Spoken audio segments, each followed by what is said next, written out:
Un juge se moquait d'un jeune homme au tribunal, choqué de découvrir qu'il s'agissait en réalité d'un avocat de génie déguisé. La salle était bondée, les bancs en bois grinçaient alors que les gens prenaient place, chuchotant entre eux, impatients de connaître l'issue de ce procès. Mais personne ne se doutait qu'ils allaient assister à un événement qui allait tout bouleverser. Au centre de la salle, un jeune homme noir de 19 ans faisait face à la justice. Son nom était Ethan Carter, accusé de vol de voiture et de résistance à son arrestation.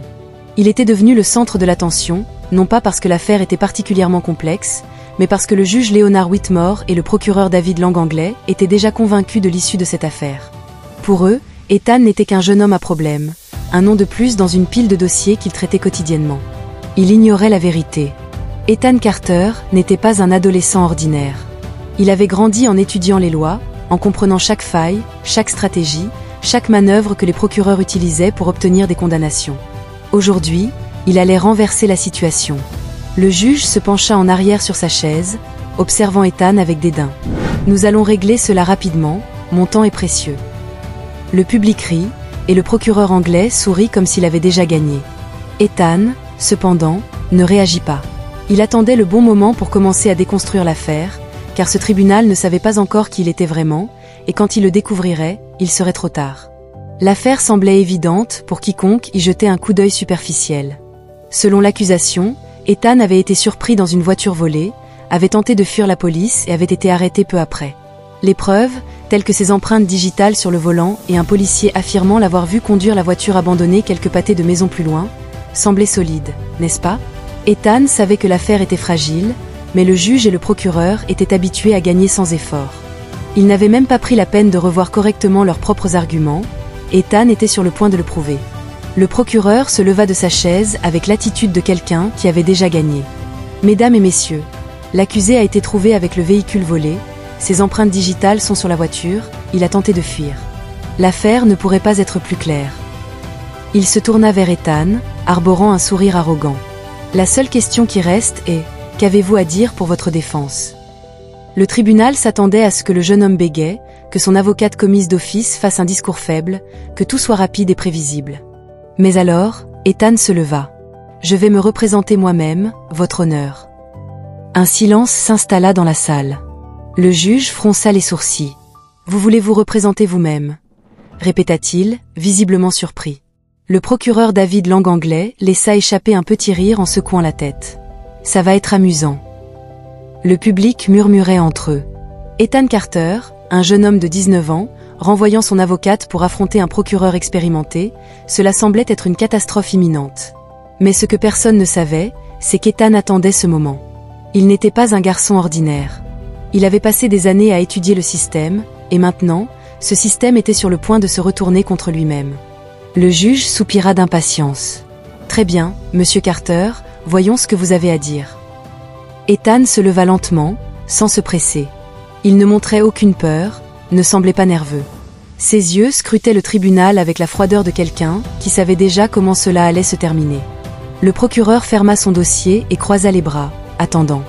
Ethan le fixa droit dans les yeux. « Procureur Langanglais, vous avez affirmé que le policier m'avait vu conduire la voiture avant de fuir les lieux du crime, n'est-ce pas ?»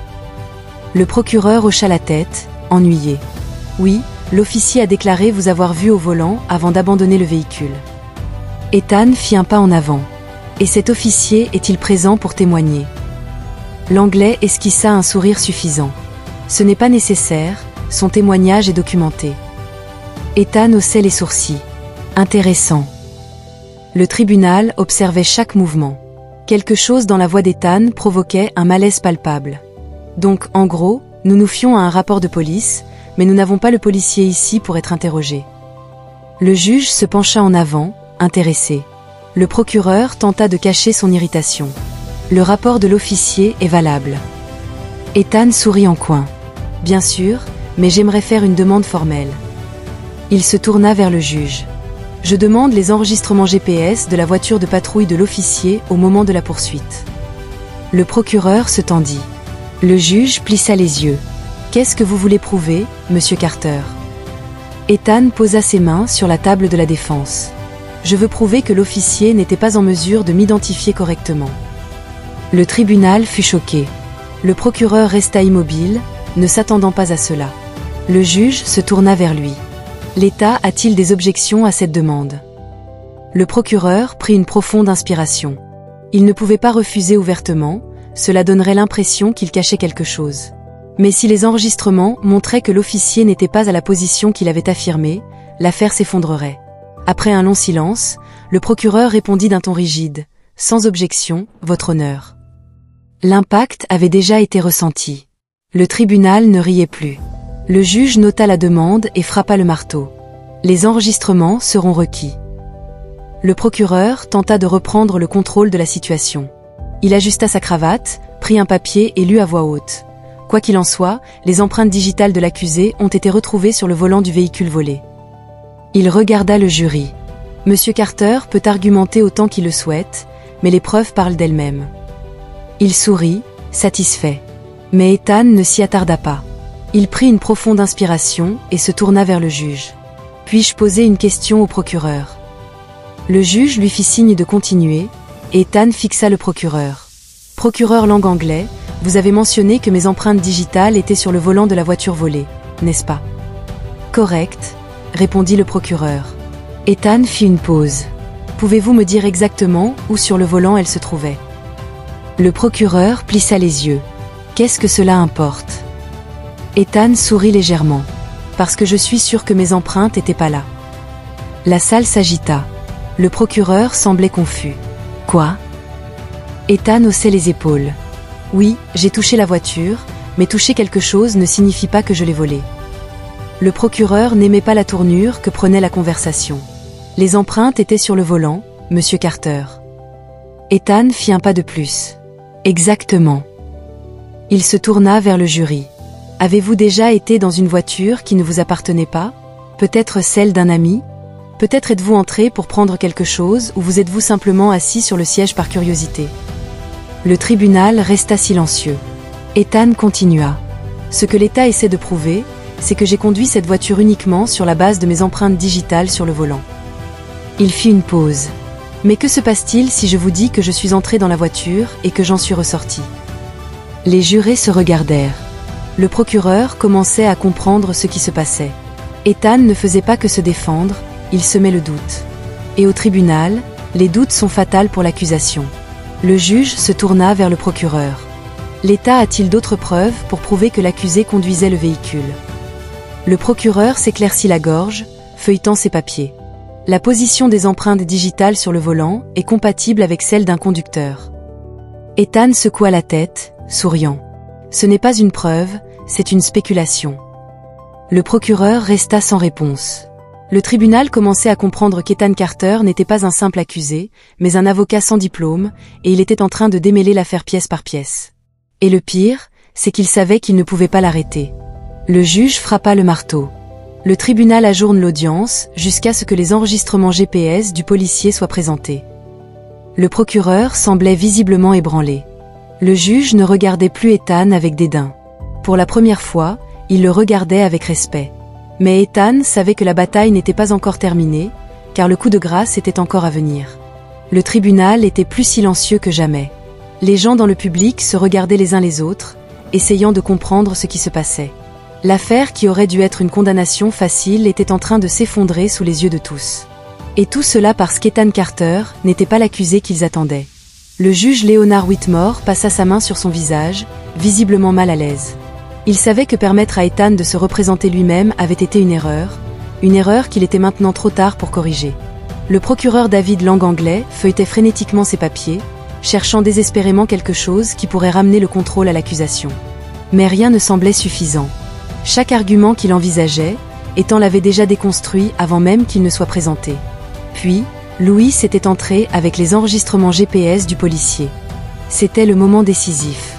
Le juge avait pris les documents, ajusté ses lunettes et commencé à lire. La salle avait retenu son souffle. L'anglais observait avec anxiété, tandis qu'Ethan restait calme, car il savait déjà ce que contenaient les papiers. Après quelques secondes de silence total, le juge avait levé les yeux vers le procureur Langlais. « Voulez-vous expliquer cela ?» Langlais avait dégluti, prenant les documents avec des mains tremblantes avant de commencer à lire. Son visage avait alors blanchi, car les enregistrements révélaient que le policier qui prétendait avoir vu Ethan au volant n'était même pas près des lieux du crime. Il se trouvait à près de 3 kilomètres. Toute sa déclaration était un mensonge. La salle avait explosé en murmures. L'accusation venait de subir un coup fatal. Ethan avait laissé le silence jouer en sa faveur, puis s'était levé lentement. Il semble que le témoignage du policier ne vaille plus rien. L'Anglais avait tenté de réagir. Le rapport peut contenir des erreurs, mais ses empreintes digitales étaient toujours sur la voiture. Ethan avait levé une main, l'interrompant. « Parlons-en maintenant. » Il s'était dirigé vers le centre de la salle d'audience. « Procureur Langlais, avez-vous déjà entendu parler de l'effet de transfert d'empreintes digitales ?» L'Anglais était resté silencieux. Le juge avait froncé les sourcils, le public s'était penché en avant, et Ethan avait pointé le procureur du doigt. « Si je touche votre table maintenant, et que je touche ensuite un livre, je peux transférer mes empreintes digitales sur le livre sans jamais l'avoir réellement tenu. » Le jury avait remué sur ses sièges, et Ethan avait poursuivi. « Si mes empreintes digitales ont été retrouvées sur la voiture, cela ne signifie pas que je l'ai conduite. » Il avait fait une pause calculée. « Cela signifie seulement qu'à un moment donné, je l'ai touchée. » Le procureur n'avait plus de réponse. L'Anglais savait qu'il était perdu, car Ethan avait fait quelque chose de bien plus grave que prouver son innocence.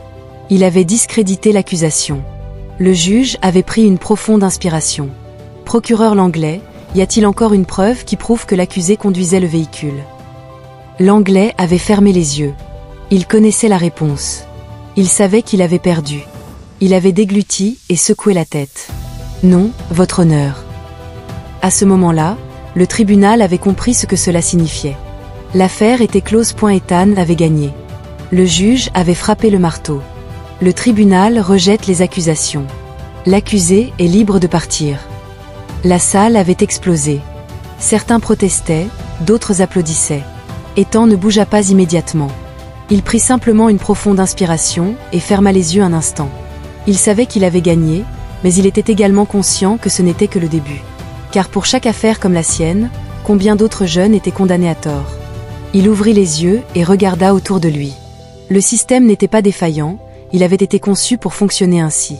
Et maintenant, Ethan savait ce qu'il devait faire, car ce ne serait pas le dernier tribunal auquel il serait confronté. La prochaine fois, il ne serait pas là en tant qu'accusé, mais en tant qu'avocat. Le tribunal était en état de choc. Les voix se mêlaient en un murmure chaotique. L'affaire s'était effondrée. Ethan Carter avait prouvé son innocence, et plus que cela, il avait complètement détruit l'accusation. Le juge même tenait encore le marteau, comme s'il ne croyait pas ce qui venait de se passer. Le procureur Langlais, qui quelques minutes plus tôt semblait calme et confiant, évitait maintenant tout contact visuel avec quiconque dans la salle. Le public était divisé. Certains observaient avec admiration, d'autres avec ressentiment. Mais une chose était certaine, personne n'oublierait jamais ce procès. Ethan resta immobile pendant quelques secondes. Il entendit le bruit des journalistes à l'extérieur, les gens se précipitant pour commenter ce dont il venait d'être témoin.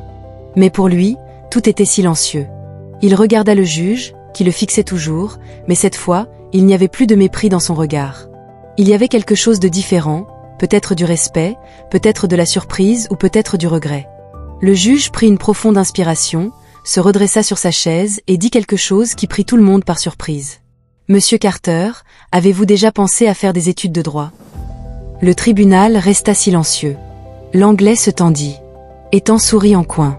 Il n'avait pas besoin de répondre, car il savait déjà quel serait son destin. À l'extérieur du tribunal, la confusion était encore plus grande.